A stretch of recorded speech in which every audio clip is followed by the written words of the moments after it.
This conference will now be recorded.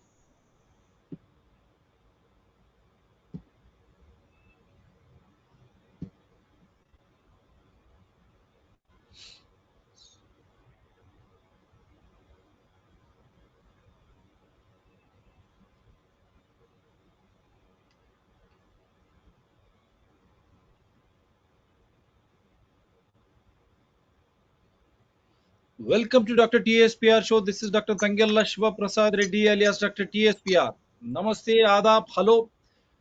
We are very sorry. We are 9 to 10 minutes late because of some technical reasons, as usually happens with this channel. We need to complain. సాంకేతిక కారణాల వల్ల ఒక 10 నిమిషాలు late అయినది క్షమించాలా. Today being World Nature Conservation Day, greetings to all citizens of the state Telangana, Andhra Pradesh and India and the world. ప్రపంచ ప్రకృతిని మనం ఏ విధంగా దాన్ని పరిరక్షించుకోవాలనో చెప్పేటువంటి దినం ఈరోజు ప్రపంచ ప్రకృతి పరిరక్షించే దినంగా కూడా గుర్తించబడుతుంది. సో అటువంటి క్లైమేట్ విసే ది క్లైమేట్ వాతావరణం, ఈ వాతావరణం క్లైమేట్ బాధ్యత ఎవరిది? ఎందుకు ఈ విధంగా ఇష్టం వచ్చిన విధంగా అంటే పాతకాలంలో వర్షాకాలం ఈ ఈ నెల నుంచి ఈ నెల వరకు వర్షాకాలం అని చెప్పేటోళ్ళం. We used to say monsoon from this month to this month. Why that is not happening now? అది ఎందుకు కావడం లేదు? కాంక్రీట్ జంగల, ఇష్టం వచ్చినటువంటి చెట్లను కొట్టేయడము, అడవులను నాశనం చేయడము, పరిశ్రమల పేరు మీద అడవులను మొత్తం తీసుకురావడం వల్ల కాలుష్యం భూమి నుంచి ఆకాశం వరకు అంత కాలుష్యం.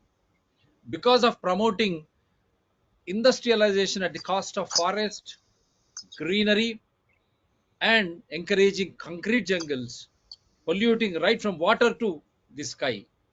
Is that the reason why we see these climate changes?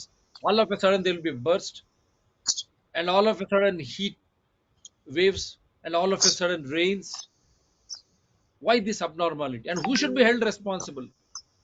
Is it not panchayats? When you come to rural areas, is it not the role of panchayats? When you come to urban, semi-urban and urban areas, is it not the role of municipalities and corporations? They are all called as self-made governments, local governments. Panchayat నుంచి ఊర్లలో పంచాయతీలు కాదా బాధ్యత వహించాల్సింది?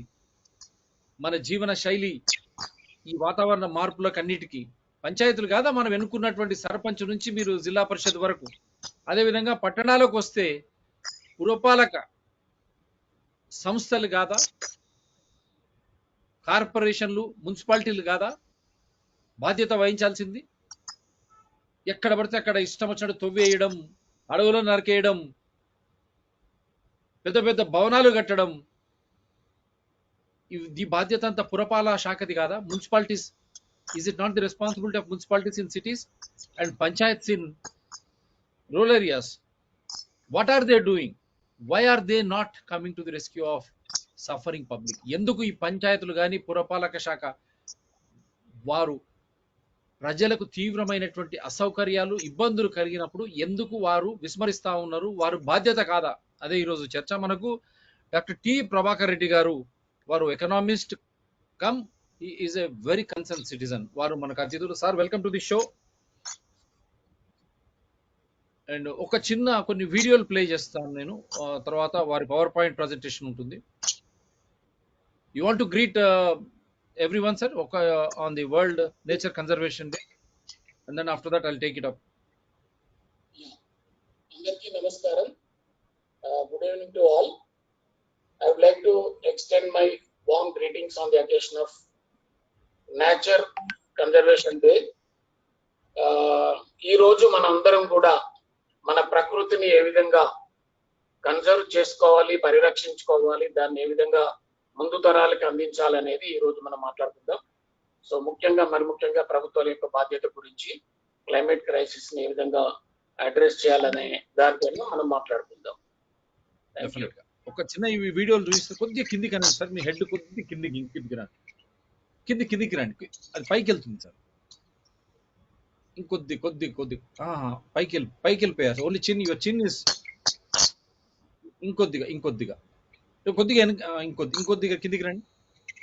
Only మూతే కనపడుతుంది sir, మొహం కనపడడం. ఇట్లే ఇంకొద్దిగా కళ్ళు తల కావాలి, ఇంకొద్దిగా కిందికి. మళ్ళీ అట్లా అనకండి సార్, మళ్ళీ అట్లా వెనకాలకి వెళ్ళిపోతుంది. Only your chin is seen, not your eyes and your four head.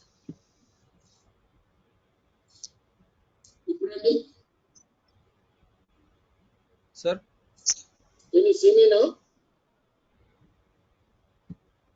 ఒక నిమిషం ఆగండి. Ya, now it's better.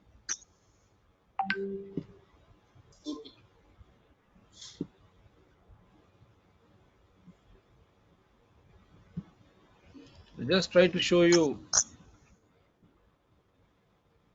ఈరోజు అఫీషియల్ గా మన సబితా ఇంద్రారెడ్డి గారు, వారు ఎడ్యుకేషన్ మినిస్టర్, వారితో పాటు ఇంద్రకరణ్ రెడ్డి, నాకు తెలిసి వారు కూడా అటవీ శాఖ మాత్యులు అనుకుంటాను వారు. ఇప్పుడు వారు ఈరోజు మహేశ్వరంలో advice from a tree, stand tall and proud, వారు ఈరోజు ఇది అధికార కార్యక్రమం. Advice from a tree, stand tall and proud, sink your roots into the earth, be content with your natural beauty, go out on a limb, drink plenty of water, remember your roots, enjoy the view. అంటే ఈరోజు వారు ఇంద్రకరణ్ రెడ్డి గారు, సబితా ఇంద్రారెడ్డి గారు, తర్వాత మనకు MLC వారు ఎవరు, MLC గారు, వారు కూడా ఉన్నారు ఇక్కడ. సో వారంతా కూడా ఈరోజు మహేశ్వరం మండలంలో అధికారికంగా వారు వెళ్ళడం జరిగింది. ఈరోజు ఇది అధికారిక ప్రోగ్రామ్ ఇది. అదేవిధంగా just try to show you అసలు ఏం జరుగుతూ ఉంది, వాతావరణ మార్పుల వల్ల ఏ విధంగా మనం ఇబ్బందులకు గురవుతున్నాం అనేటివి కొన్ని అన్ని చూడాలని కొన్ని వైరల్ వీడియోస్ నేను చూపిస్తాను.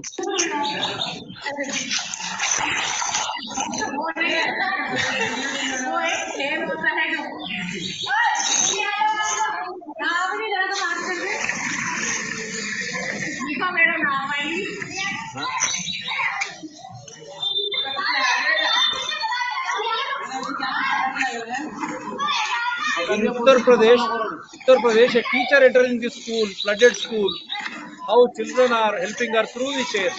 This is the fate of the climate change which is happening. What is happening because of climate change? I'm just trying to show you the glimpses across India.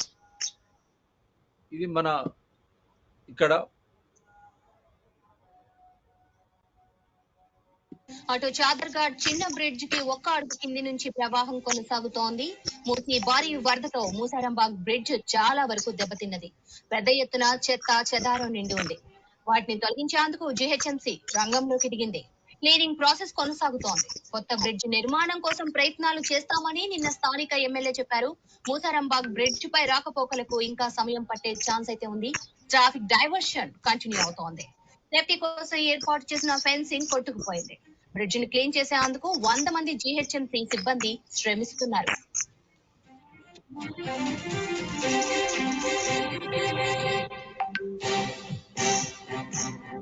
This is Hyderabad. You have seen ఇంతకుముందు Uttar Pradesh. Now this is Hyderabad.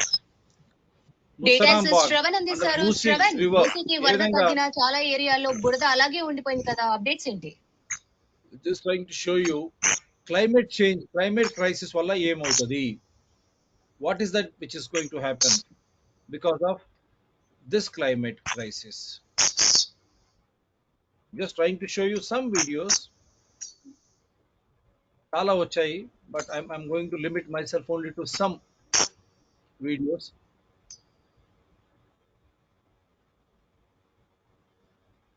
Okay, I think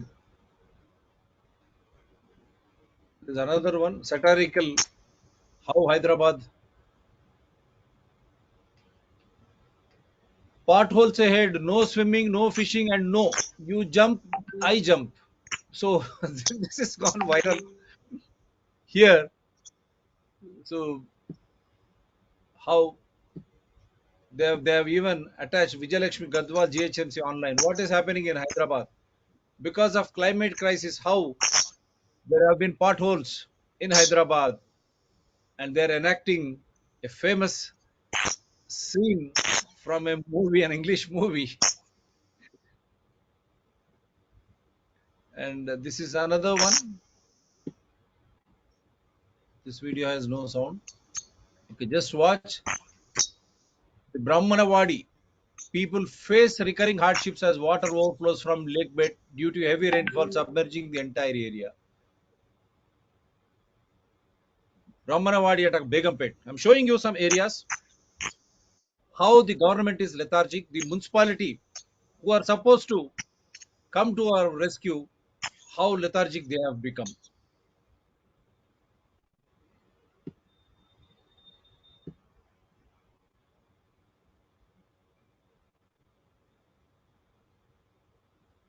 Just trying to show you some videos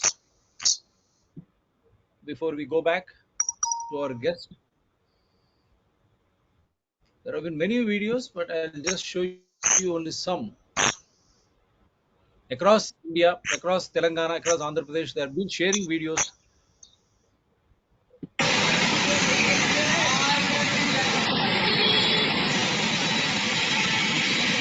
Flyovers are erected, but there is no proper planning for what is underneath. Who is to answer this? This is Rajendra Nagar, sinking Hyderabad.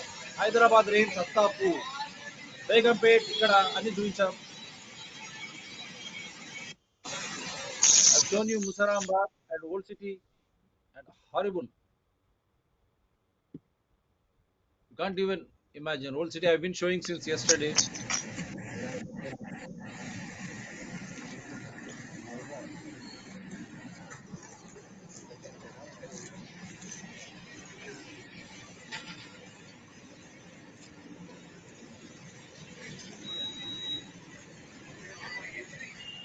Since 2 months we have been, 4 months we have been complaining in Santosh Nagar Old City under AIMIM. They are corporators, MLAs, and Asaduddin Owaisi is the member of parliament from Hyderabad. In this Old City too, no works are being taken up in a proper way. Drains are overflowing, storm water drains, no covers for the drains or storm water drains. People are suffering, but no. But no, they are not bothered. ఉన్నారు కదా రెడ్డి గారు? So I think these are some of the visuals, and now we'll go back to our guest. Your comments, sir. Many videos are there, but I can't, because we can't show you all those. Why this problems? And rural areas nunchi many videos have come across Telangana, across Andhra Pradesh. Many videos. What do you think, and whom do you think should be made responsible? Why this crisis? ఈ వాతావరణ మార్పులు ఎందుకు? Why this climate crisis?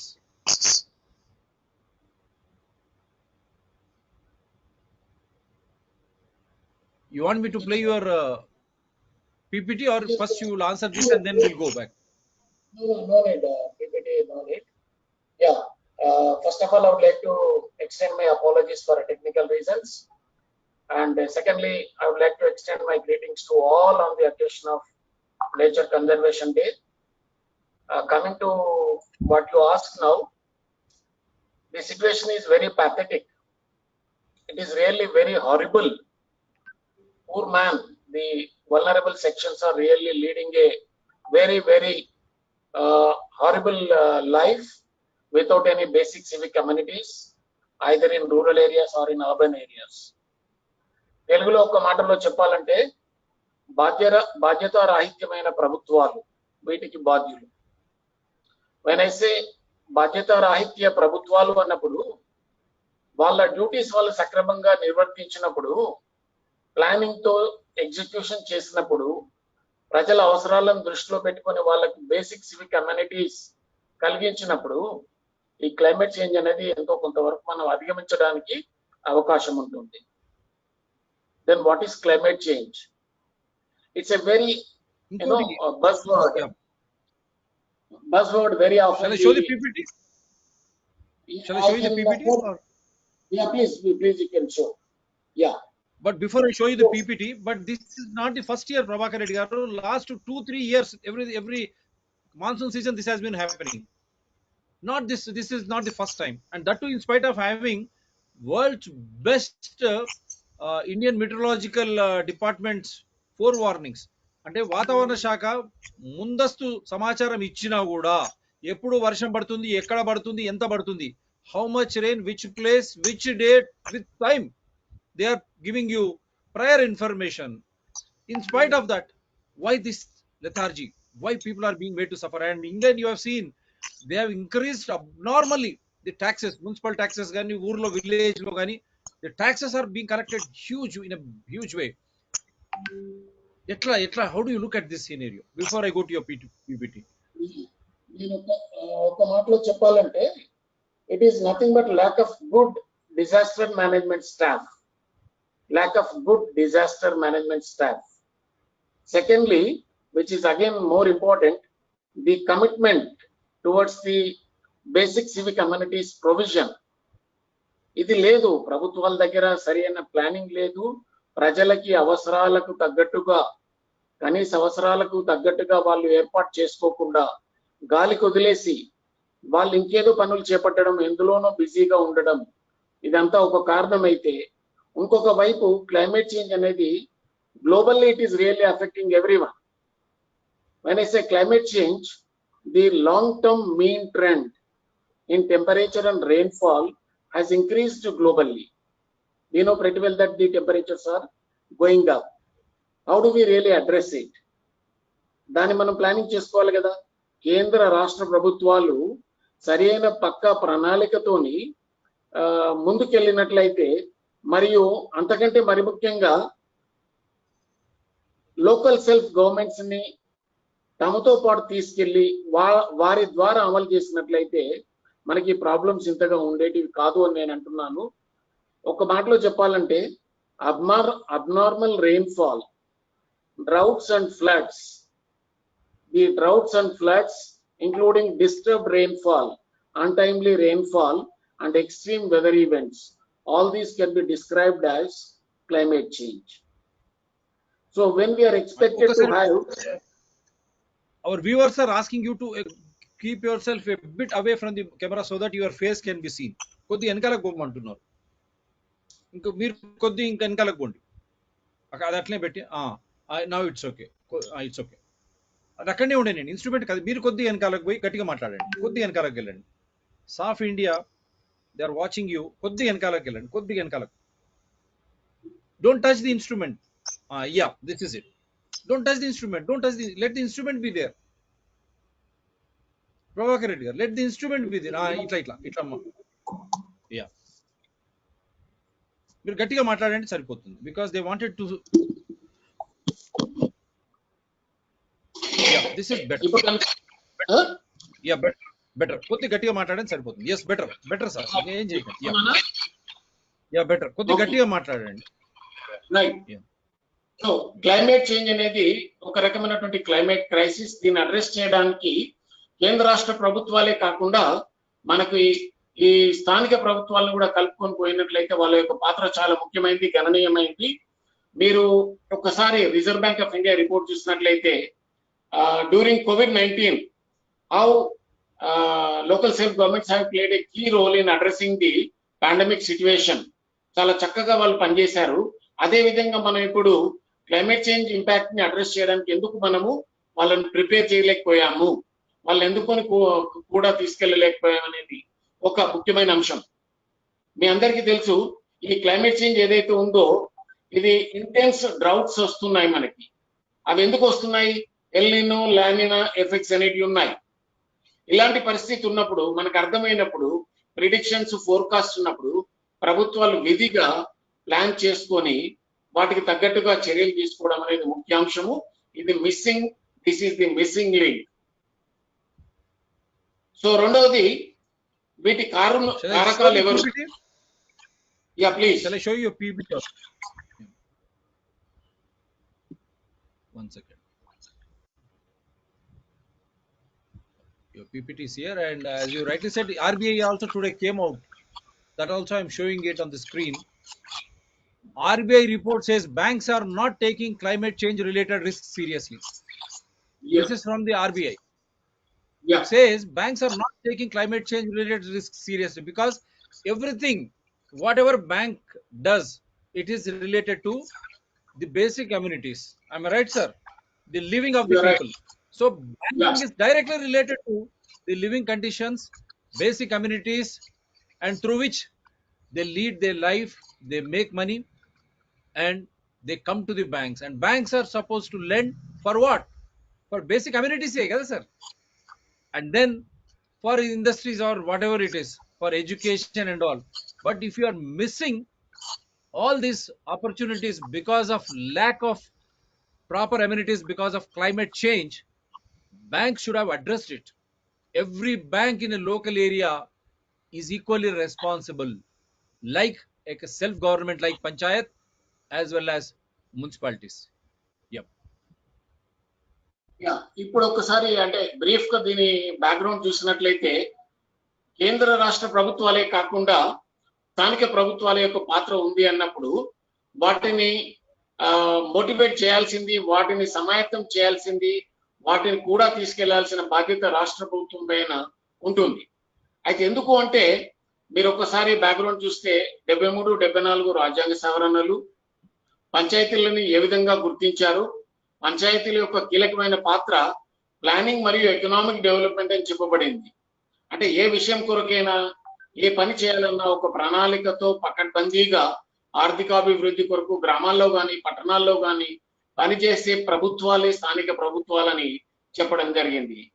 ఇక్కడ ఒక ముఖ్యమైన విషయం ఏంటంటే article 243G అనేది ఈ పంచాయతీలకి మరియు పట్టణ పంచాయతీలకి, గ్రామ పంచాయతీలు మరియు పట్టణ పంచాయతీలకి 29 అధికారాలు గ్రామ పంచాయతీలకి, 18 అధికారాలు పట్టణ పంచాయతీలకు ఇవ్వడం జరిగింది. అందులో ఒక సబ్జెక్ట్ ఏదైతే ఉందో అది ఈ డిజాస్టర్ మేనేజ్మెంట్ కూడా ఉంది అందులోపల. అయితే ఆ డిజాస్టర్ మేనేజ్మెంట్ కొరకు వాళ్ళకి తగినన్ని నిధులు ఎవరు ఇవ్వడం లేదు. రెగ్యులర్ ఫండ్ ఫ్లో లేదు. స్టేట్ గవర్నమెంట్ నుంచి స్థానిక ప్రభుత్వాలకి ఫండ్ ఫ్లో రావాలి, నిధులు రావట్లేదు. మనకు చక్కటి ఎగ్జాంపుల్ ఉంది కేరళ ప్రభుత్వం మన దేశంలోనే. అలాంటిది మనకి ఇక్కడ స్టేట్ గవర్నమెంట్ నుంచి కనీసం 5% నిధులు కూడా రావట్లేదు. మరియు రెండవది కేంద్ర ప్రభుత్వం నుంచి వచ్చే నిధుల్ని మన వాళ్ళు వేరే వాటికి ఉపయోగిస్తున్నట్టు కూడా దాఖలాలు ఉన్నాయి. ఇలాంటి పరిస్థితుల్లో నిధులు లేకుండా విధులు నిర్వర్తించడానికి గ్రామ మరియు పట్టణ పంచాయతీలు మరి ముఖ్యంగా ఇలాంటి పరిస్థితుల్లో క్లైమేట్ క్రైసిస్ ని అడ్రస్ చేయడానికి వాళ్ళ దగ్గర ఏమీ లేదు. అయినప్పటికీ కూడా పాండమిక్ సిచ్యువేషన్ ని వాళ్ళు బాగా అడ్రస్ చేశారు. అలాగే ఇప్పుడు కూడా మనము సరైన విధంగా వాళ్ళ యొక్క సర్వీసెస్ ఉపయోగించుకోలేకపోయాము అనేది ఇక్కడ మరి ముఖ్యమైనటువంటి విషయం, ఇంపార్టెంట్ గా చెప్పాల్సింది. తర్వాత now the PPT is on your screen, sir. చూడగలుగుతున్నారా పీపీటీని? చిన్నగా ఉంది, బట్ నెక్స్ట్ చిన్నగా ఉంది. ఒక్క నిమిషం ఆగండి సార్. దీన్ని సెట్టింగ్స్ లో దీని which one should I click to enlarge it?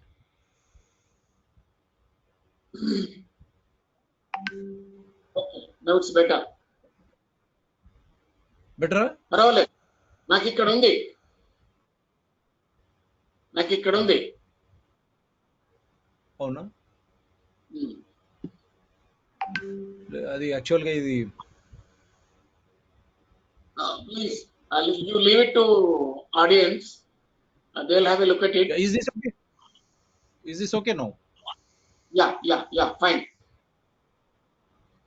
So మరి దీని main first slide.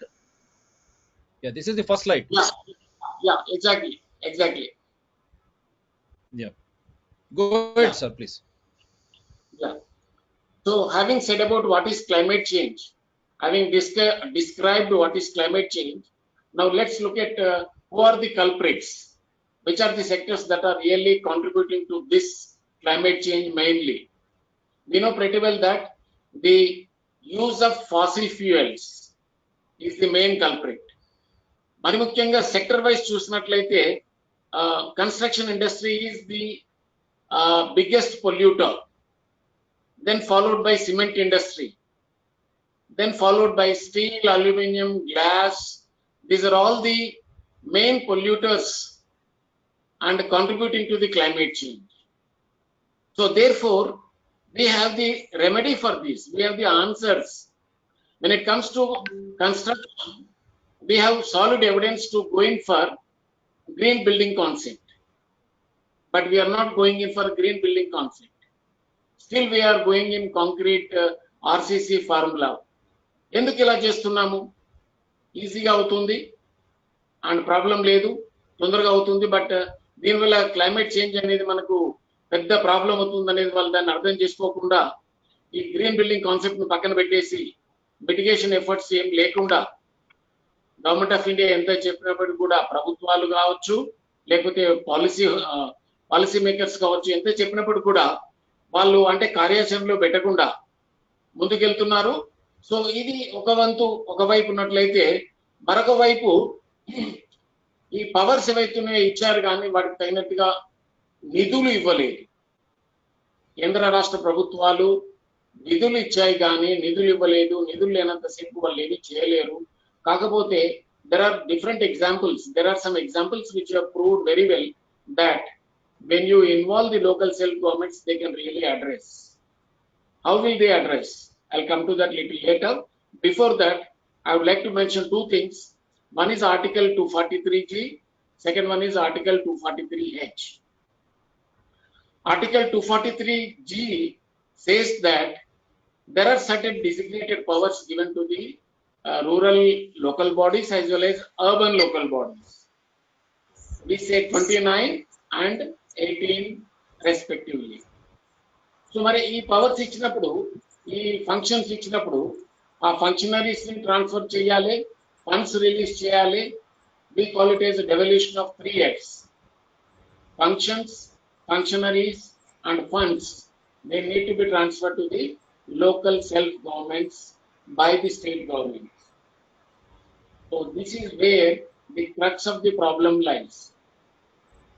Unless and until the state governments are generous in transferring these 3 F's, they will not be able to take up any activity concretely. But wherever they are really able to do, they have some powers, they have some resources with which they have excelled. They have shown that they could do wonders in during the time of pandemic situation as well as the climate change, droughts, floods and so on. తర్వాత article 243H చూసినట్లయితే ఈ పంచాయతీలకి powers ఇవ్వడం జరిగింది. ఏం powers అండి?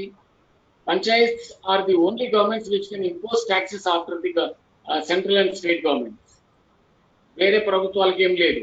ఇక్కడ 243H ఏం చెప్తుందంటే they can impose taxes and raise the revenue.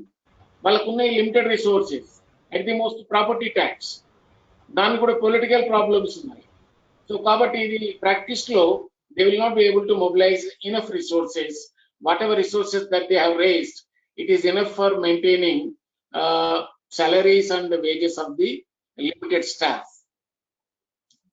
తర్వాత చూసినట్లయితే ఇక్కడ ఇంతవరకు మాట్లాడినట్టుగా 3 F's డివల్యూషన్ జరగలేదు కాబట్టి, ట్రాన్స్ఫర్ కాలేదు కాబట్టి, ఇంకా మనకి ఇక్కడ అందరూ ఆలోచించాల్సిన విషయం ఏంటంటే ఈ రాష్ట్ర ప్రభుత్వాలు ఏవైతే ఇంతవరకు కూడా స్థానిక ప్రభుత్వాలకి ఫంక్షన్స్, ఫంక్షనరీస్ మరియు ఫండ్స్ ఇంకా ట్రాన్స్ఫర్ చేయలేదో వాటిని కేంద్ర ప్రభుత్వం నుంచి వచ్చే ఫండ్ ఫ్లోకి రిలేట్ చేయాలనేది ఒక ముఖ్యమైన అంశం. I mean to say, unless you relate it to something, they will not really feel that it is their duty to transfer. Devolution never takes place. So మన ఉపరాష్ట్రపతి గారు కావచ్చు, ప్రధానమంత్రి కావచ్చు, గతంలో చెప్పారు ఏంటంటే రాష్ట్ర ప్రభుత్వాలు 73, 74 రాజ్యాంగ సవరణలను అనుసరించి తమ తమ రాష్ట్ర చట్టాలను ఏర్పాటు చేసుకొని పంచాయతీలకి ఈ మూడింటిని బదలాయింపు చేయాలి, వాటిని బలోపేతం చేయాలి, లేకపోతే ఇలాంటి పరిస్థితుల్లో అది చాలా కష్టం అవుతుంది అని చెప్పడం జరిగింది. కానీ ఇప్పటికి కూడా మన వాళ్ళు వాటిని విన్నట్టుగా లేదు. కాబట్టి ఇక్కడ మనం ఇప్పుడు కొన్ని చర్యలు చేపట్టాల్సి ఉంది. సో ఈ పరిస్థితుల్లో పంచాయతీలు ఎలాంటి కార్యక్రమాలు చేపట్టగలరు? First of all, there are some measures which need to be taken up by the local governments. Firstly, which is very important, we need to identify and list out what industries, municipalities, and the governments can do. What the industries can do, what the municipalities can undertake, what the governments can do, and what development programs can be chalked out, how mitigation measures can be taken up. This needs to be decided and adopted. అంటే ఒక రకంగా మనము ప్రణాళిక రచించుకోవాలి. ఎవరేమి చేయగలరు, పరిశ్రమలు ఏం చేయగలవు, municipalities ఎంతవరకు పనిచేయగలవు, ప్రభుత్వాలు ఎంతవరకు పనిచేయగలవు. రెండవది, క్లైమేట్ రెసిలియంట్ అడాప్టేషన్ ప్లాన్స్ అనేది తీసుకోవాలి. క్లైమేట్ రెసిలియంట్ అడాప్టేషన్ ప్లాన్స్ అన్నప్పుడు in relation to floods and droughts, ఎందుకంటే disasters are very very important situations wherein the governments have to rise to their level, rise to the expectation of the people, and try to see that they will get some kind of solace, they will get some kind of help, during which they will really take care of their food, water, safety, and other things. Otherwise there is no meaning for the governments. So third one ఏంటంటే, ఈ resilient adaptation plans take up చేసేప్పుడు so మనము corporates ని కానీ, industries ని కానీ, మరియు వ్యక్తులను కానీ కూడగట్టుకొని కన్వర్జెంట్ అప్రోచ్ లో ముందుకెళ్లాలనేది ఇక్కడ ఒక ముఖ్యాంశం.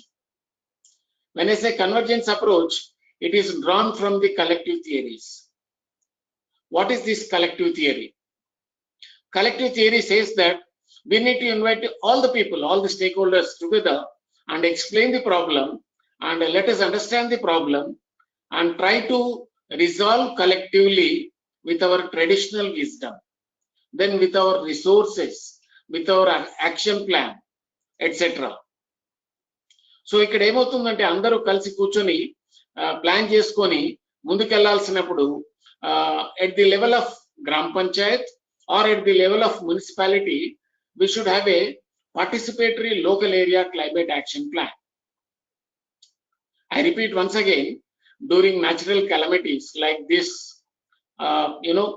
heavy rainfall and untimely rainfalls which are devastating the whole cities and rural areas, we need to design, we need to prepare participatory local area climate action plans. అన్నప్పుడు ఇక్కడ ప్రజలందరూ రావాలి, ఫంక్షనరీస్ రావాలి, అందరూ కూర్చోవాలి. ఈ క్లైమేట్ చేంజ్ ని address చేయడానికి యాక్షన్ ప్లాన్స్ అనేటివి మనం వేసుకోవాలి. తర్వాత మనందరికీ తెలుసు, సస్టైనబుల్ డెవలప్మెంట్ గోల్స్ అనే వాటిలో కూడా ఇవి చెప్పబడ్డాయి. కొన్నిట్లో ఎక్స్ప్లిసిట్ గా చెప్పారు, కొన్నిట్లో ఇంప్లిసిట్ గా చెప్పారు. మనము వాటిని కూడా దృష్టిలో పెట్టుకొని ముందుకెళ్ళినట్లయితే ఈ పంచాయతీలు చేయాల్సిన పని ఏంటి, వాటి యొక్క కీలక పాత్ర, the crux of the presentation today. I am coming to this. I think you can look at it. Policies and strategies for panchayats to tackle climate change. First and foremost thing is we need to build policy frameworks. We need to build policy frameworks that explicitly recognize panchayats as a central force in coordinating local responses to climate threats. అంటే policy framework అనేది లేకుండా పోయింది మనకి. ఇక్కడ పంచాయత్స్ ని central force గా తీసుకోవాలి. అంటే తెలుగులో చెప్పాలంటే, పంచాయతీలను కేంద్ర బిందువుగా ఉంచి మిగతా ఏజెన్సీలన్నింటినీ, ఫంక్షనరీస్ కావచ్చు, సిబిఓస్ కావచ్చు, ఎస్ఐజీస్ కావచ్చు, ఇంకా ఎన్జిఓస్ కావచ్చు, వాళ్ళందరినీ మనము కూడగట్టుకొని వాళ్ళతో పాటు మనము ఒక పాలసీ ఫ్రేమ్వర్క్ ఏర్పాటు చేసుకొని పంచాయత్స్ ఏ విధంగా ముందుకెళ్ళాలి, తర్వాత participatory local climate action plans ఎలా తయారు చేసుకోవాలి, వాటి నుంచి మనం ఏ విధంగా ఈ క్లైమేట్ చేంజ్ ఎఫెక్ట్ ని మనము అడ్రస్ చేయాలనేది మనము ఆలోచించి, రచించి, అమలు చేయాల్సిన అవసరం ఎంతైనా ఉంది. అయితే తర్వాత ఇది ముఖ్యంగా పాలసీ పరంగా పంచాయతీ ఇలా వర్క్ చేయాలన్నప్పుడు రెండో అంశం ఏంటంటే, learning from building synergies with existing programmes for decentralization in natural resource management, rural development, and public service delivery. It's a loaded sentence, but we need to learn from past. We need to learn from the existing programs and the decentralization in NRM. There are very many good examples that we have within India itself. కావాలంటే south Asian nations లో కూడా కొన్ని ఉన్నాయి. I have seen recently how the local governments are efficiently working in Indonesia. ఇండోనేషియాలో ఈ local governments కి central government విధిగా నిధుల్ని ట్రాన్స్ఫర్ చేయడము మరియు వాళ్ళకి కావాల్సిన కెపాసిటీ బిల్డింగ్ ఇవ్వడము, తద్వారా వాళ్ళని లోకల్ ఇష్యూస్, లోకల్ ప్రాబ్లమ్స్ ని అడ్రస్ చేసేది, వాళ్ళకి లోకల్ ప్రాబ్లమ్స్ ని అడ్రస్ చేసేట్టుగా వాళ్ళని సమాయత్తం చేయడం అనేది బాగా జరుగుతుంది. వాళ్ళ యొక్క సర్వీసెస్ తీసుకుంటుంది. కాబట్టి ఒక రకంగా మనం పక్కన ఉన్నటువంటి కంట్రీ ఇండోనేషియా నుంచి కూడా మనం నేర్చుకోవచ్చు. ఏ విధంగా పంచాయతీలని మరియు పట్టణ పంచాయతీలను ఉపయోగించుకొని మనం డిసెంట్రలైజేషన్ వేలో ఎన్ఆర్ఎం ను ఉపయోగించుకోవడం కావచ్చు, రూరల్ డెవలప్మెంట్ అచీవ్ చేయడం కావచ్చు, పబ్లిక్ సర్వీస్ డెలివరీ పెంచుకోవడం కావచ్చు, మరి ముఖ్యంగా ఈ క్లైమేట్ చేంజ్ లాంటి అంశాల లోపల వాళ్ళని ఏ విధంగా వాడుకోవాలి, ఉపయోగించుకోవాలి అనేది మనం చూడాలి. తర్వాత మూడో అంశం ఏంటంటే ముఖ్యమైనది, పంచాయతీలని మనము కేంద్ర బిందువులో ఉంచినప్పుడు we need to strengthen the answerability of government actors. Governments అనేటివి ఆన్సరబుల్ గా ఉండాలి. ఎవరికి? ప్రజలకి. మరి ఉంటున్నాయా? లేదు. ట్రాన్స్పరెన్సీ, ఆన్సరబిలిటీ, అకౌంటబిలిటీ ఇవన్నీ చెప్పడం మటుకే కానీ ఎక్కడ కూడా ప్రాక్టీస్ లో లేదు. కాబట్టి ఈ ఆన్సరబిలిటీ, అకౌంటబిలిటీ ఆఫ్ గవర్నమెంట్ అనేది వేరియస్ లెవెల్స్ మనం స్ట్రెంథెన్ చేసుకోవాలి. తర్వాత సిటిజన్ ఎంగేజ్మెంట్ ని మనము చాలా ఎక్కువగా పొందేట్టుగా మనం ప్లానింగ్ ప్రాసెసెస్ ని తయారు చేసుకోవాలి. ఇక్కడ ఒక చిన్న అంశం నేను చెప్పాలనుకుంటున్నాను. Gram Panchayat development plan, GPDP. GPDP has been well designed, well written by the government of India, but when it comes to practice, when it comes to implementation, there are some issues. Because one size fits all does not hold good. Therefore, while we are while utilizing the GPDP as a formula, we need to make necessary changes and adapt it to the relevant states and relevant districts and sub-districts. అదొకటి. అయితే ఈ planning process ని మనం ఉపయోగిస్తూ citizens ని మనం భాగస్వామ్యం చేసినప్పుడు, పౌరుల భాగస్వామ్యాన్ని చూరగొంటూ మనము ముందుకెళ్తున్నప్పుడు ఇక్కడ లోకల్ గవర్నమెంట్స్ ని స్ట్రెంథెన్ చేయాలి. ఫైనల్ గా building local capacity for coordinating effective climate responses. ఇంతకుముందు చెప్పినట్లుగా కెపాసిటీ బిల్డింగ్ అనేది క్రక్స్ ఆఫ్ ది మ్యాటర్, కీలకమైనటువంటిది.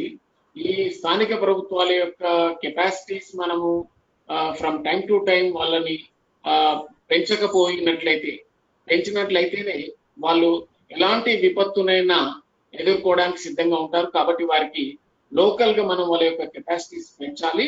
పెంచుతూ ముందుకెళ్ళినప్పుడే మనము పంచాయతీల నుంచి మనం ఈ విధంగా అనుకున్నట్టుగా వాళ్ళ యొక్క సర్వీసెస్ పొందడానికి అవకాశం ఉంటుంది.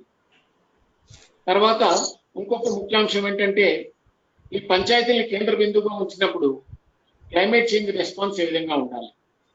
క్లైమేట్ చేంజ్ రెస్పాన్స్ స్థానిక ప్రభుత్వాలు చేపట్టాలన్నప్పుడు కేంద్ర రాష్ట్ర ప్రభుత్వాలు వాటికి కావాల్సినటువంటి డెవల్యూషన్ చేయాలని ముందే చెప్పారు.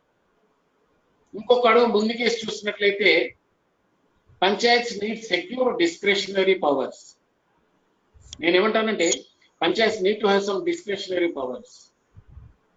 While the central and the state governments are having some discretionary powers depending on the subject, we need to give similar discretionary powers to the panchayats in mobilizing climate change response. So this is one thing which is very important.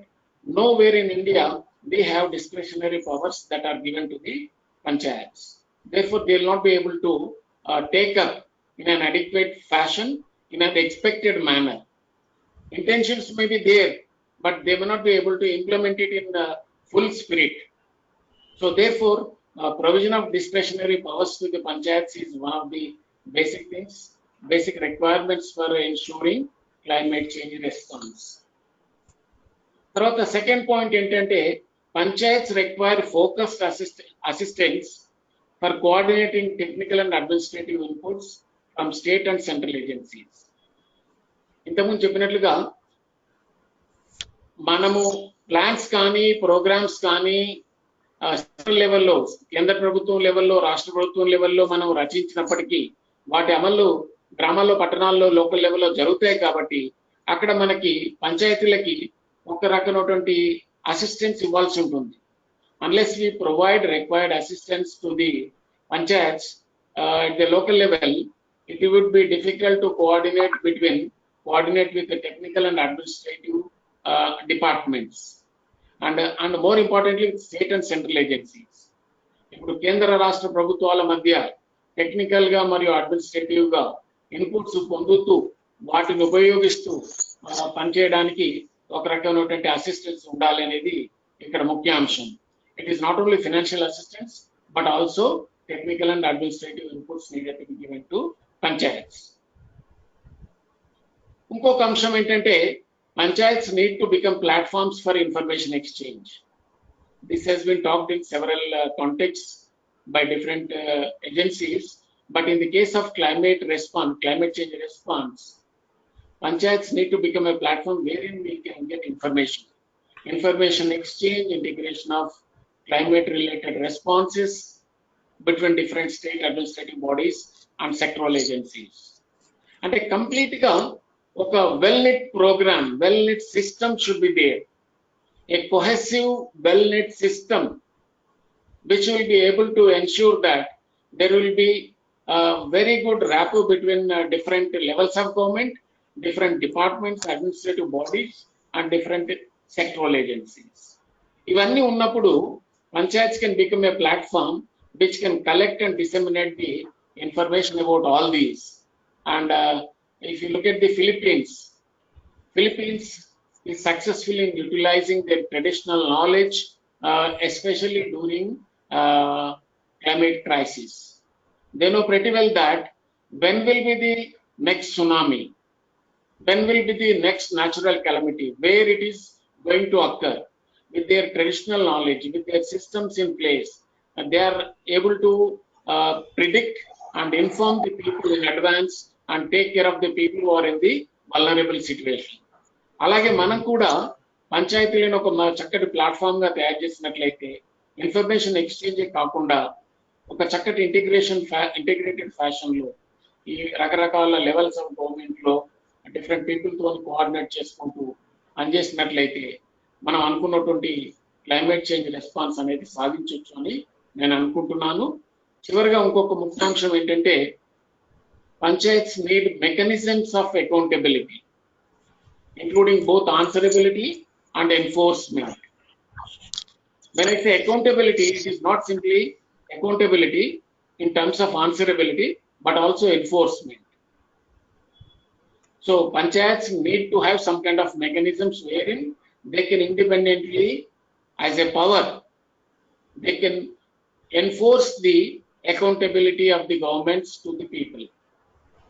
So this will enable citizens to effectively influence local adaptation planning. ఇప్పుడు functionaries రావాలి, functions ఉండాలి, అక్కడ funds కూడా ఉండాలి, వాటితో పాటు transparency ఉండాలి. ఏం చేస్తున్నారు, ఎలా చేస్తున్నారు, ఎందుకు చేస్తున్నారు, overall stakeholders that are involved in this process, and finally accountability, answerability. తర్వాత ఈ అకౌంటబిలిటీని ఎన్ఫోర్స్ చేయడానికి పంచాయత్స్ ఒక ప్లాట్ఫామ్ లాగా చక్కగా ఉపయోగపడతాయని నేను అనుకుంటున్నాను. కాబట్టి ఒక్కసారి మళ్ళీ కంక్లూడ్ చేసే ముందు ఈ అంశాలను రెండింటిని బ్రీఫ్ గా చెప్తాను.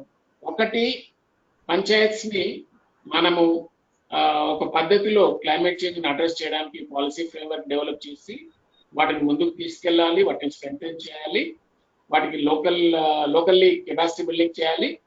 రెండవది, పంచాయత్స్ క్లైమేట్ చేంజ్ రెస్పాన్స్ కి పనిచేయాలంటే వాటికి డిస్క్రిషనరీ పవర్స్ తో పాటు అసిస్టెన్స్ ప్రొవైడ్ చేయడమే కాకుండా వాటిని ఒక చక్కటి ప్లాట్ఫామ్ గా తీర్చిదిద్ది వాటికి అకౌంటబిలిటీ మెకానిజమ్స్ కల్పించి ఆన్సరబిలిటీ కాకుండా ఎన్ఫోర్స్మెంట్ కూడా చేసేట్టుగా ప్రజల భాగస్వామ్యంతో ఈ పనులన్నీ జరిగేట్లుగా ముందుకు తీసుకెళ్లాలని ఆశిస్తూ, పంచాయత్స్ ని ముందుకు తీసుకెళ్లడానికి ఇంతవరకు ఏ ప్రభుత్వం కూడా చేసినట్టు లేదు. పర్టికులర్లీ క్లైమేట్ చేంజ్ రెస్పాన్స్ విషయంలో ఒక మాన్యువల్ అనేది మనం డిజైన్ చేయాలి. ఫైనల్ గా నేను ఏమంటానంటే ఈ పంచాయతీని ఈ విధంగా ముందుకు తీసుకెళ్ళడానికి ఒక మాన్యువల్ ట్రైనింగ్ మాడ్యూల్ ప్రిపేర్ చేసినట్లయితే మనము in phase wise manner we can train the panchayat how they can become in true sense the local self-governing institutions which can really address any kind of disaster hereafter. Thank you.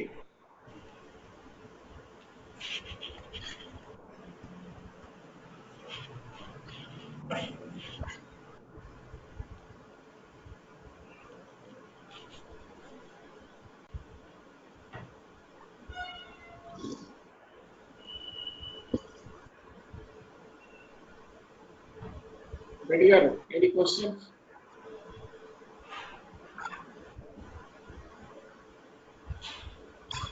Hello. Is it audible?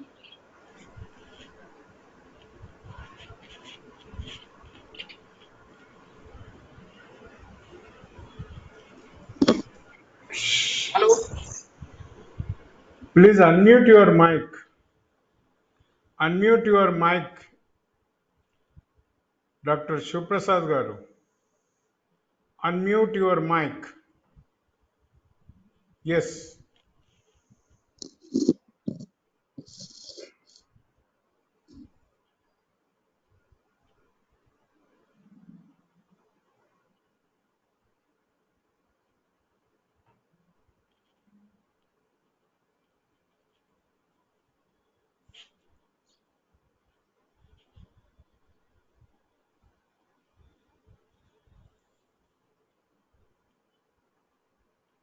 Is it audible, sir? Yeah, I can hear it. Thank you.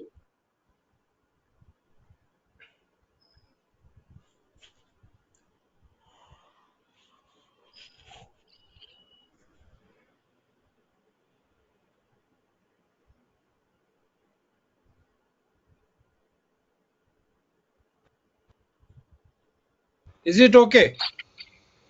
Yeah, now Is it's it okay, audible. sir? Yes. గురుతులు నమస్కారం sir Subbarao గారు. Namaste, namaste, namaste. Wonderful presentation Prabhakar Reddy గారు. ఏవైతే పంచాయతీలు పురపాలక శాఖలు అంటే Panchayat and municipalities duties చేయాలనో అవి చేయకపోవడం వల్ల వాతావరణ మార్పుల వల్ల ప్రజలు తీవ్రమైనటువంటి ఇబ్బందులకు గురవుతున్నారు. The functions of panchayats and municipalities have been curbed and they are not functioning independently. That is the reason why we are facing these problems and this climate crisis has been on the upsurge.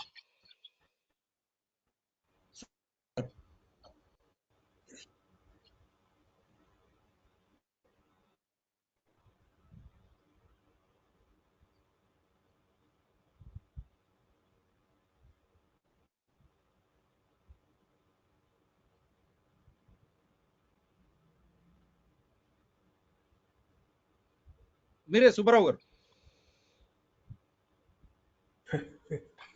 మీరే మాట్లాడండి.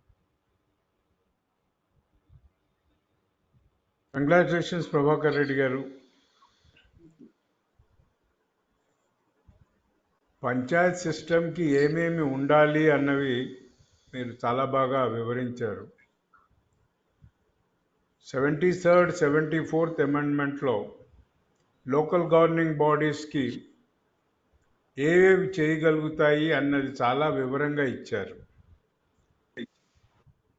ఒకవేళ local governing body ఒక నగరానికి దగ్గరగా ఉంటే ఇద్దరూ కలిసి joint action plan కూడా తయారు చేయాలి అని చెప్పారు. పర్యావరణ అంశాలు అన్నీ ఉన్నాయి కానీ అల్లుడి నోట్లో శని ఏం జరుగుతలేదు. మొట్టమొదటిగా ఏమవుతుంది అని అంటే ఇప్పుడు భారతదేశంలో ప్రస్తుత రాజకీయ పరిస్థితుల్లో పంచాయతీలను మనం గుర్తిస్తామా గుర్తించమా, వీటి ప్రాముఖ్యత ఏమిటి అన్నది అన్ని రాజకీయ పార్టీలు కూడా ఆలోచన చెయ్యాలి. To reaching out to the people ఈ లోకల్ గవర్నింగ్ బాడీస్ ద్వారానే అది సాధ్యమవుతుంది. రెండోది ఏమిటంటే 2,60,000 లోకల్ పంచాయత్ బాడీస్లలో దేశంలో ఇవన్నీ విస్తారంగా స్ప్రెడ్ అయి ఉన్నాయి. ఇది ఒక ప్రథమ మెట్టుగా అసలు ప్రజాసేవలో రాజకీయ రంగంలోకి అడుగు పెడుతున్న వాళ్లకు ఒక అవకాశం. అది ఒక లెర్నింగ్ ప్రాసెస్ అన్నమాట పంచాయతీ రాజ్ అని అంటే. పంచాయతీ రాజ్ వ్యవస్థ చాలా విచ్ఛిన్నమైపోయింది. అసలు లెక్క ప్రకారం పంచాయతీ రాజ్కి ఎలాగైతే మున్సిపల్ బాడీస్కి స్టేట్ లెవెల్ ఆఫీసర్స్ అందుబాటులో ఉండాలో, ప్రతి పంచాయతీకి ప్రతి ఆఫీసరు, ప్రతి డిపార్ట్మెంటల్ ఆఫీసరు అందుబాటులో ఉండాలి. ముఖ్యంగా పంచాయతీలు రూరల్ డెవలప్మెంట్ కనుక అగ్రికల్చర్ ఎక్స్టెన్షన్ ఆఫీసర్, మరి అగ్రికల్చర్ ఎక్స్టెన్షన్ ఆఫీసరే కదా ప్రీ మన ploughing period, preparation period, post harvest ఇవన్నీ చూసుకోవాల్సింది ఎక్స్టెన్షన్ ఆఫీసరే కదా. మరి ఆ ఆఫీసర్స్కి, ఎక్స్టెన్షన్ ఆఫీసర్స్కి వాతావరణ మార్పులు, క్రాపింగ్ ప్యాటర్న్స్లో మార్పులు అన్నది ఎంతవరకు ఉన్నాయి? మన రాష్ట్రంలో మండలానికి ఒక్కడే ఉన్నాడు ఎక్స్టెన్షన్ ఆఫీసర్. కనుక పూర్తిగా దీన్ని ప్రక్షాళన చేయాల్సిన అవసరం ఎంతగానో ఉంది. ముందుగా నా సలహా ఏమిటి అని అంటే, పంచాయతీరాజ్ సిస్టమ్ని మనం ఏ విధంగా పటిష్టం చేయగలుగుతాం అన్నది, దాని ప్రాముఖ్యత దేశ అభివృద్ధిలో ఎంతగా ఉన్నది అన్నది ప్రతి ఒక్కళ్ళు కూడా ఆలోచన చేయాల్సిన రోజు దగ్గర పడ్డది. ఊరికే పెట్టి ఉత్సవ విగ్రహంలా కాస్త తిప్పుకుంటూ వస్తాము అని అంటే అది కుదరదు. రెండోది, పంచాయతీరాజ్ వ్యవస్థ ద్వారా దేశంలో మార్పు తీసుకురాగలుగుతాము అన్న గట్టి నమ్మకం ఉన్నప్పుడు దాన్ని పూర్తిగా సెల్ఫ్ రిలయంట్, స్వయం ప్రతిపత్తి దానికి ఇవ్వాలి. మూడోది,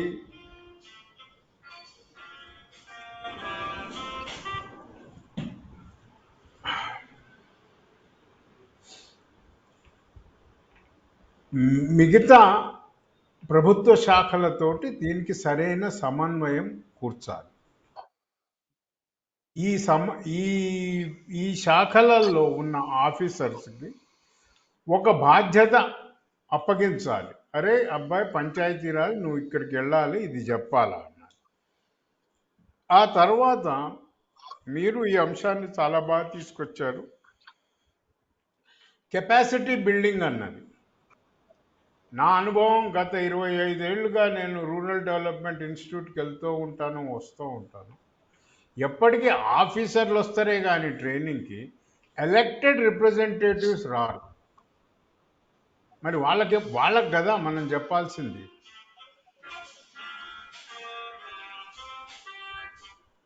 అది కదా మనం వాళ్ళకి చెప్పాల్సింది.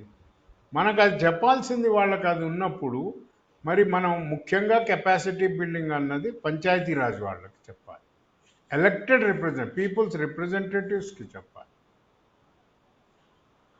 వర్నాకులర్ లాంగ్వేజ్లో వాళ్ళకి మీరు అన్నట్టుగా ఇది ట్రైనింగ్ మాన్యువల్స్ని అందజేయాలి.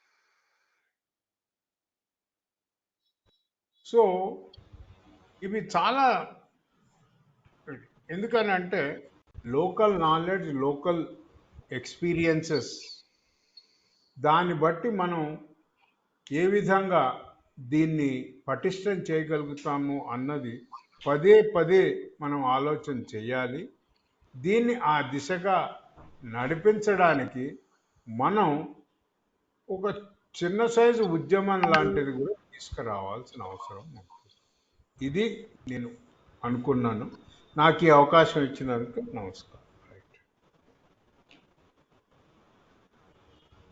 ఇద్దరు నుంచి ఒక్కొక్క మాట before we say bye on the world nature conservation day, and we set local bodies, local governments and climate crisis. is it a fact that local governments are not understanding what the climate crisis is?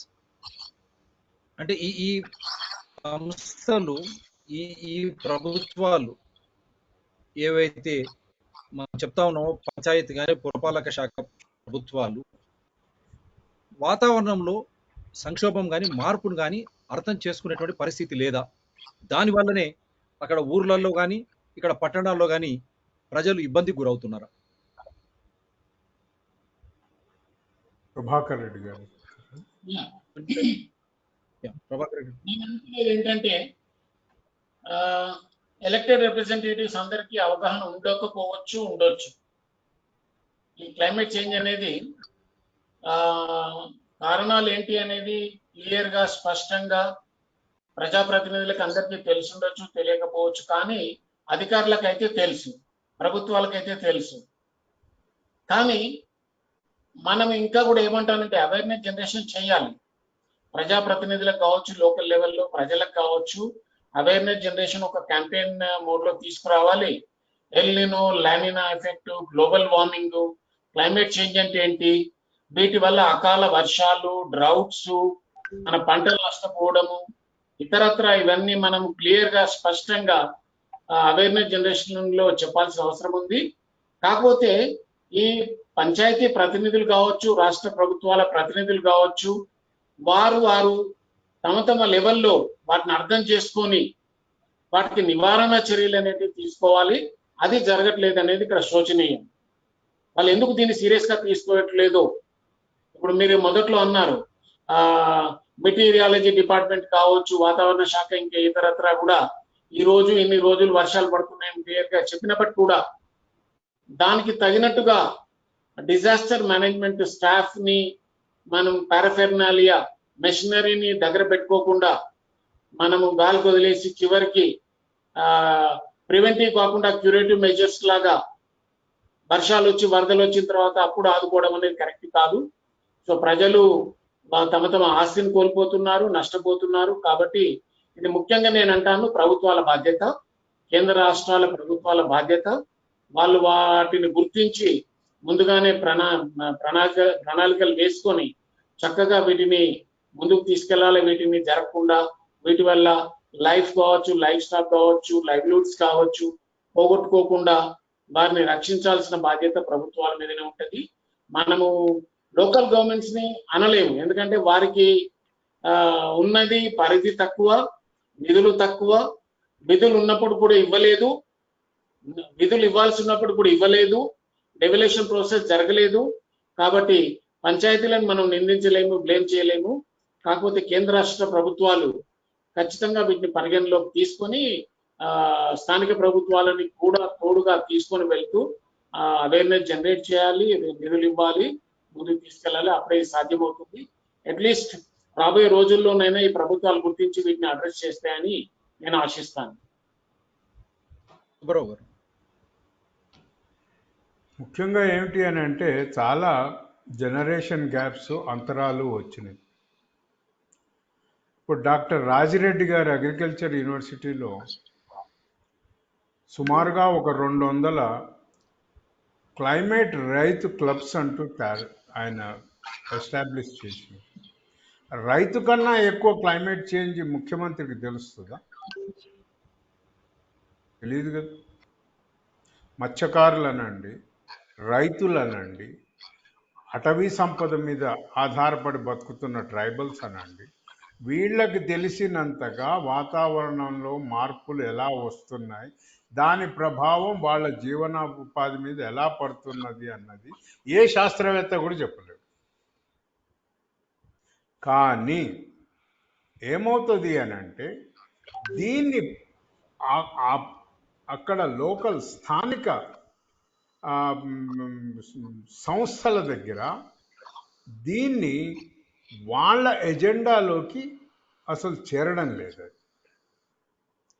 ఏమవుతుంది, state government ఏమంటుంది అని అంటే పాయఖానాలు కట్టుండ్రి, రోడ్లు వేయండి, ఇంకోటి ఏదో చేయండి. అది చేస్తేనే కానీ పైసలు రావు వీనికి. వీడు తింటున్నాడా తింటలేడా, నేను నీళ్ళు ఇచ్చినా నువ్వు బండి, వాతావరణ మార్పు మీద వీళ్ళ పూర్తి జీవనోపాధి ఆధారపడి ఉన్నది అన్నది, దానికి అనుగుణంగా పంచాయతీరాజ్ వ్యవస్థలో స్థానికంగా అభివృద్ధి ప్రణాళికలు జరిగినప్పుడే ఇవన్నీ జరగగలవు. వాళ్లకు తెలియవు అన్నది కాదు, వాళ్ళు నిస్సహాయులు. ఎందుకనంటే ఎలక్టెడ్ రిప్రజెంటేటివ్ ఏం చూస్తాడు అనంటే ఏం స్టేట్ గవర్నమెంట్ పనిస్తున్నది, దాంట్లో ఎంత మిగుల్చుకుందాము అన్నదే చూస్తున్నారు వాళ్ళు. అంతకు మించి వాళ్ళు ఏం చూడడం లేదు.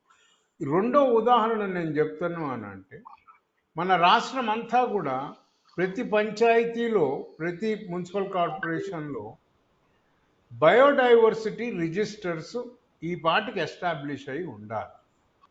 మరి చుట్టుపక్కల ఉన్న మొక్కల గురించి కానీ, వాటి ఉపయోగాల గురించి కానీ స్థానిక రైతులకి, స్థానిక ప్రజలకు తెలిసినంతగా ఇక్కడ కూర్చొని యూనివర్సిటీలో చదువుకునేటువంటి ఏం తెలుస్తుంది?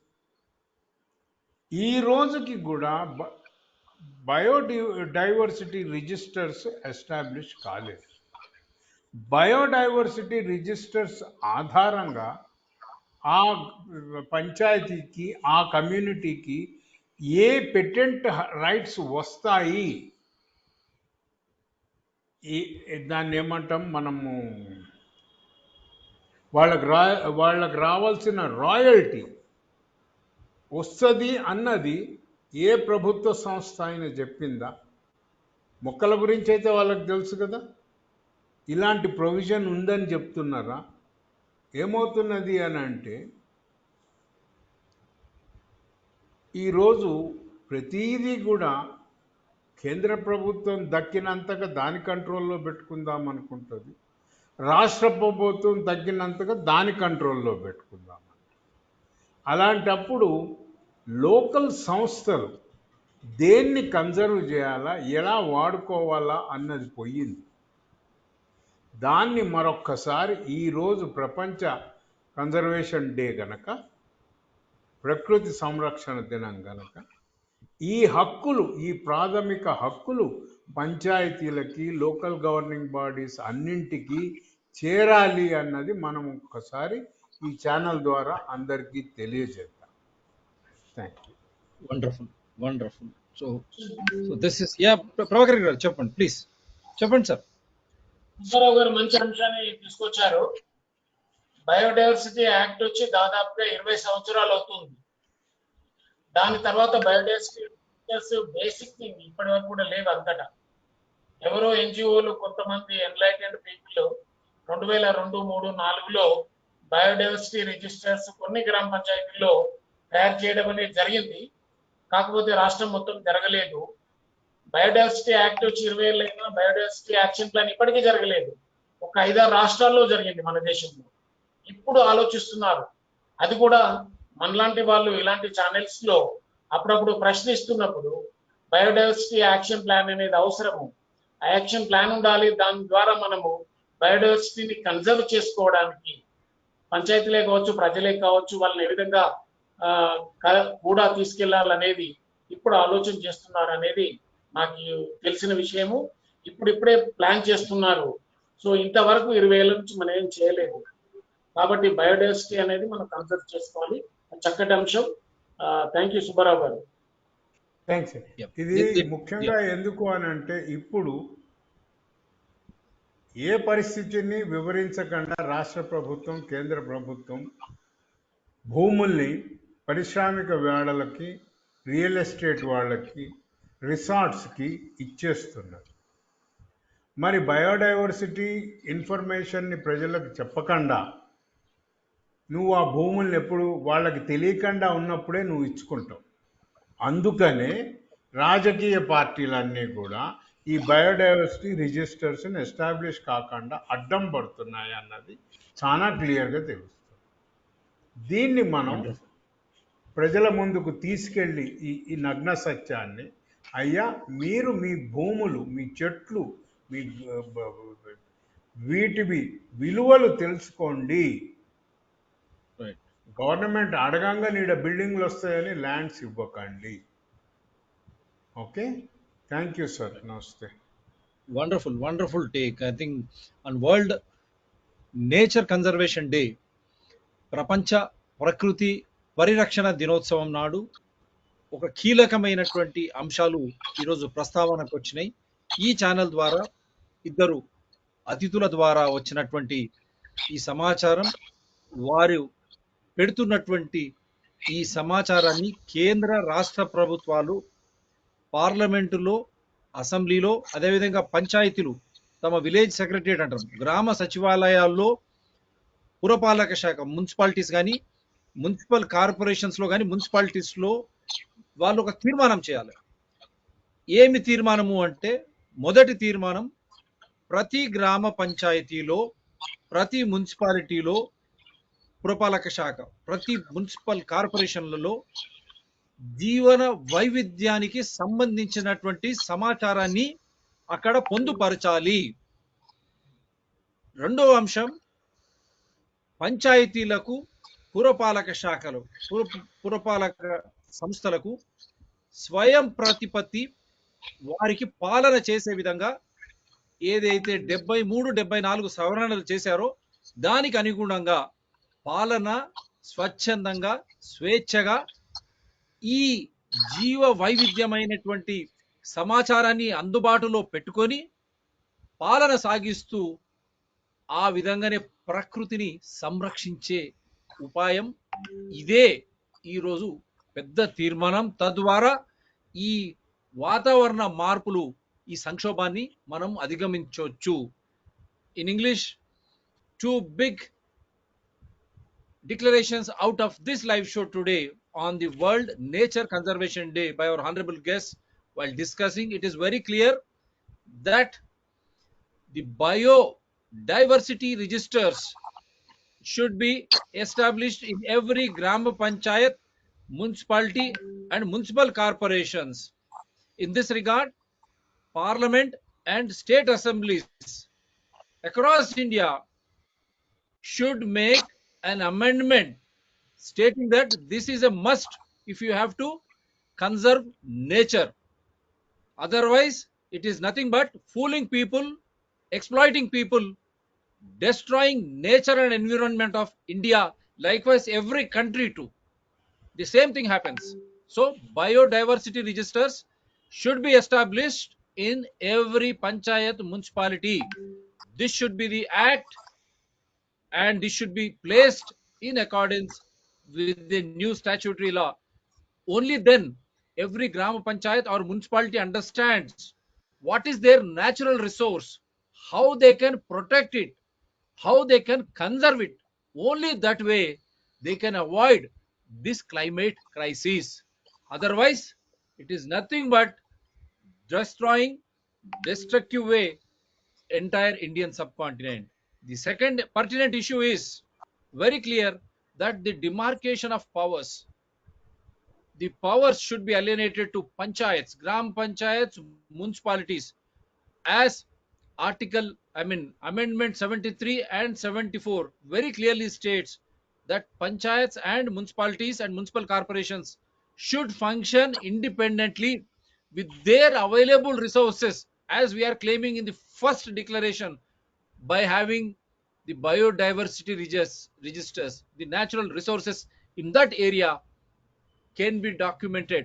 So with that, they can function independently. Only then these climate changes, climate crisis of drought or flood, sudden change and people suffering will stop. Otherwise, it is nothing but making a laughing stock of the World Nature Conservation Day and providing amenities. And at the same time, vital point is, when you try to earmark all the Gram Panchayat lands, one example, Mucherla Ikada in Hyderabad, in Ibrahimapatnam area, Medipalli to Mucherla, such wonderful forest area, such foolish governments, can they give it away for any pharmacy? Polluting entire area, forest area, land, water, everything, air is polluted. Can any government do? Why they are doing? Because lack of knowledge of that area by the citizens. Though 4 to 5 sarpanches have won the election, stating that there will not be any pharmacy here, believe me, 3 to 4 sarpanches have migrated. Why did they migrate? People should start questioning what enticements they got from pharmacies or governments.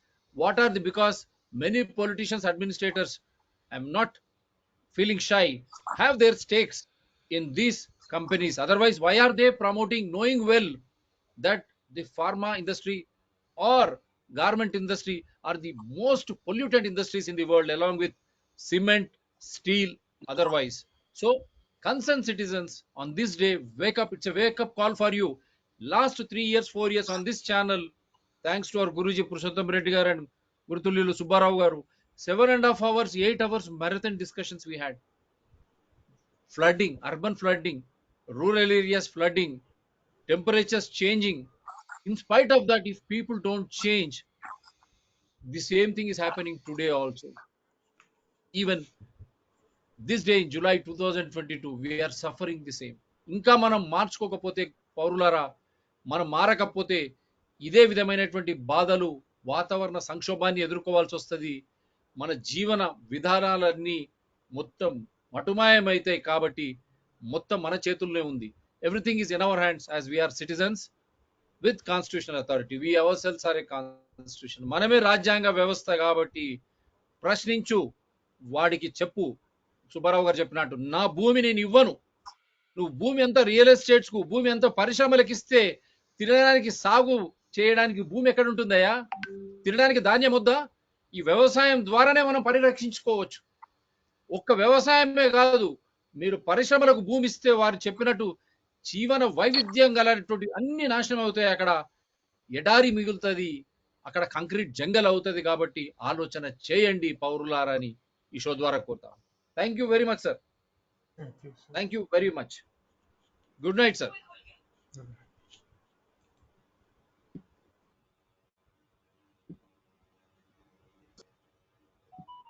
Good.